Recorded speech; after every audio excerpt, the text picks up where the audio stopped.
Ever wonder how the NFL evaluates quarterback prospects? In today's video, we reveal the key principles that go into determining if a guy deserves to be a first-round pick or he's an undrafted free agent. Ryan, in today's video, our goal is to help the average NFL fan learn what we look for and what the NFL looks for when they're evaluating quarterback talent for the NFL draft. What are the specific skills, traits, various things that create a good prospect and maybe even elite prospect? We've got 4 traits that we're focusing on. We've got 4 of the best players in the NFL at each individual trait, and we're going to break down what you should be looking for and some of the best examples of describing those things. What are the 4 traits that you as a talent evaluator always emphasize when you're looking at quarterbacks? I'm going to call them buckets here, Joe. The buckets that we're going to work through is 1, arm talents, 2, processing and anticipation, 3, pocket mobility / maneuverability, and then also we're going to throw in athleticism as the last bucket in this video today. And of course, there's other traits that you can talk about with any position. We're not going to go that far because these are the most 4 important that if you check those boxes, everything else is just secondary and it's nice add-ons for painting the picture of who a player is and how they project to the NFL. Ryan, let's start off first with arm talent. And we're going to get to a clip of Patrick Mahomes that I think does a great job of showing what we mean by it. I think everybody just automatically assumes arm talent is how hard and how far can you throw the football. We don't have one of those plays. We don't have one of those plays that's just, is it a ball from Patrick Mahomes that is an 80-yard pass? No, it is actually going to show how that stuff shows up on a snap-to-snap basis in some very difficult, tight situations, especially that what makes Patrick Mahomes an MVP candidate every single year. How would you describe arm talent? Well, I called it a bucket to begin this video because I do think that there's a lot that goes involved in these conversations, right? We have a heavy debate just on a day-to-day perspective out there in the general public of what arm talent is.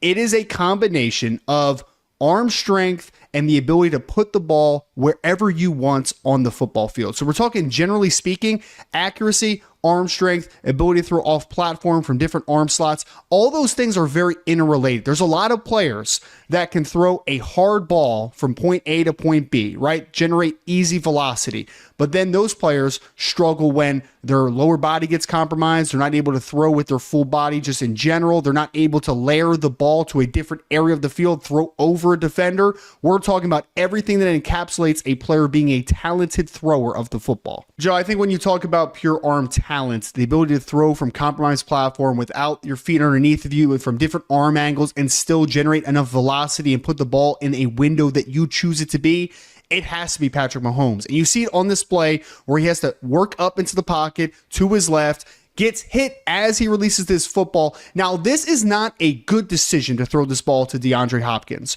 But what this shows here is that even though he is slightly on the run, getting hit, not in a stable quarterback throwing position, he is still able to put the football with enough general velocity and accuracy any place that he wants on the football field. As you mentioned, it's really a bad decision. This is throwing into double coverage. Any quarterback, most quarterbacks, like 90% of them in the NFL, this results in a turnover throwing into a window like this.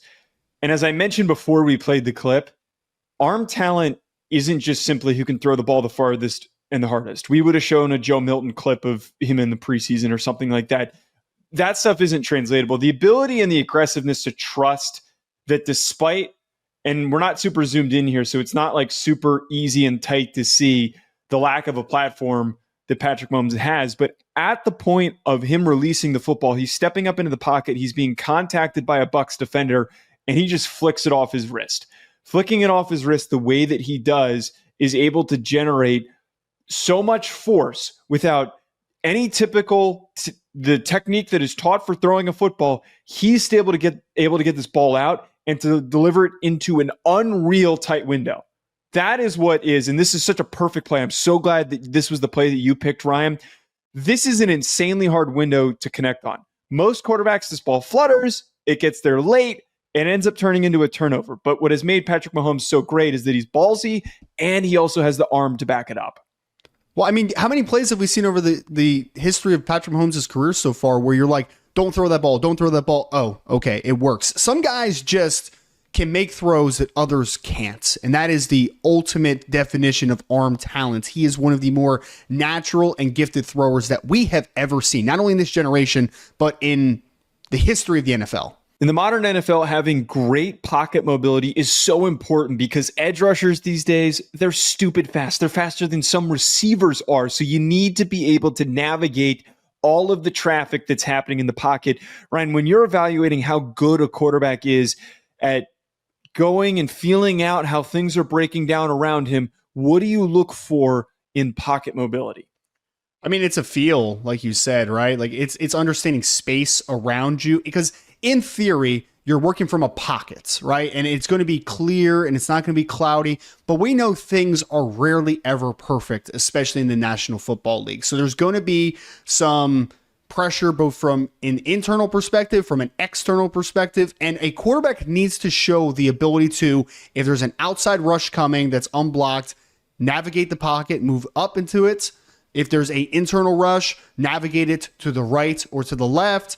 If there is nobody covered and you have the ability to maintain that composure and extend a pocket and even move it outside the general form of where the pocket should be, all those things show feel, understanding, and ultimately the good ones at it, Joe, for me, are players that keep their eyes downfield and just have that innate sense. Guys that have to stare at the rush to alleviate it and to evaluate it and to avoid it are the ones that generally do run into some sacks. Guys that just have that general feel rarely ever have to look at the rush. They understand where they're trying to be attacked and how to move in juncture to that into that pressure. Let's move now to the ability to escape and maneuver a pocket, Joe. And obviously, Josh Allen is 6'5", 240 plus pounds, so he is incredible inside the pocket just from a physical perspective. But the mobility that this guy has at his side, and you see him step up into this pocket, avoid the rush, break a slight tackle, navigate to his right, eventually break the pocket and throw on the run. This is what we call extending a pocket. When a player like Josh Allen is as big and as athletic as he is able to escape, move right, move left, whatever direction he wants, because he is able to extend this pocket because he is such a good feel for, one, what the rush is trying to do, and two, his ability to maneuver to escape the rush. We could have gone with like a ton of different quarterbacks for this trait. Like we could have gone with Kyler Murray. We could have gone with Jaden Daniels, Lamar Jackson. We've got a Lamar Jackson clip that we're going to play later. I think that using Josh Allen is very unique for this because he's so big. And despite taking up so much space and being such a big body, he's still able to maneuver as if he was much smaller. So him being able to dip past a rusher and then to move and throw on the run to maintain composure is something that is important for talking about quarterbacks. The ability to, as live bullets are coming your way, how do you stay composed and then find a player and also have the traits to make a play like this is something that is always paramount when you're evaluating a quarterback. There are guys that have strong arms that don't know how to maneuver and then also don't have the athleticism to extend plays and to connect like this. So having this ability to improvise should always be something that you talk about when you're evaluating a prospect. It can take a guy from being a second round pick to a first round pick if they're great at this. Well, and the spatial awareness, too. I mean, you even see the defensive end to the bottom of the screen try to sneak inside once Allen steps up into the pocket. But his ability to feel that rush is why he broke to the right. This isn't necessarily I want to get out of this pocket because it's murky. He got out of this pocket because he felt 54 now collapsing inside, and he's able to break the pocket to his right. Just a phenomenal play from Josh Allen. Anticipation is such an important trait to talk about with quarterbacks because if you're mistiming a play, it is going to go very, very poorly. It leads to turnovers. It leads to incompletions. It even leads to your receivers getting possibly knocked out if you do not time a play up properly. I think overall accuracy gets misdescribed. Anticipation should be the better word. Ryan, what do you look for when you're talking about a quarterback prospect's anticipation? Well, you're looking at the eyes, generally speaking, right? And whether a offense is trying to attack levels of the field or they're trying to attack just general areas of the field, you need to understand what a quarterback is looking at. He's going through reads and progressions and making the correct one, but more importantly, Joe, being on time with making that correct decision. Too often we see guys that are either too quick or they're too slow to process and they don't let things read out in a reasonable amount of time. Guys that are good processors, that have good anticipation, generally get the ball out on time and in the correct spot in the field that they're trying to attack. We talk about processing. We talk about anticipation. What do those things mean? That means the ability to read the field and to use everything to your disposal. And that's what Joe Burrow does on this play specifically, Joe. You see that you have 3 wide receivers to the top of the screen, and clearly Burrow in the beginning of the play is reading the play to the left. He doesn't like what he sees, though. So what's he do? He comes to the backside dig, which is Jamar Chase on this play. He sees that there is a clear mid-hole wide open, and he rifles that thing to the middle of the field for a huge play to Jamar Chase. But this is an example of not Jamar Chase being incredible, not Joe Burrow thrown with just incredible arm velocity. This is a example of 1, 2, 3 front side. It's not open. I need to get back to my backside dig, and you see him find Chase on this great play. I typically don't use the word anticipation for describing this. I actually always refer to this as timing.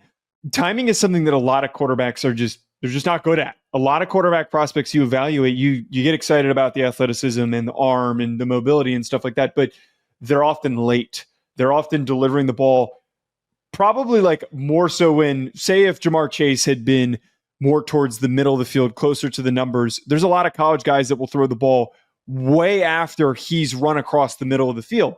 But what this anticipation means in this setting is that you've got a linebacker over the middle. He starts to throw before Jamar Chase crosses the back of that linebacker. And as he crosses him, that ball is delivered so he can catch it in stride, and he's able to come upfield, make one defender kind of miss, and then end up making a little bit more extra yardage after he's caught the football. Yeah, I mean, you could say a long touchdown is a little more yardage. Absolutely. This is Jamar Chase I cut the play short. I forgot that he this is Jamar Chase being special, of course. But I think that you hit on a key note there, timing. And what does timing come with, Joe? Comes with experience. Jamar Chase is obviously very experienced with Joe Burrow being on the receiving end, and you see that connection pays off huge on this backside dig. And lastly, athleticism isn't something that we're always going to have with a quarterback prospect. Tom Brady was notoriously a very poor athlete, but he made up for it for a lot of other things. You don't need athleticism to be a top quarterback in the NFL.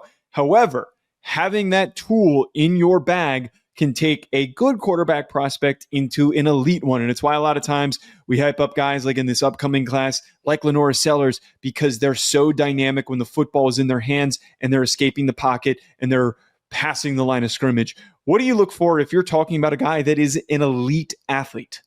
Yeah, I mean, just generally speaking, there are going to be times where a quarterback is asked to be in part of the run game, whether that is as a zone read player, whether that is as a power read player.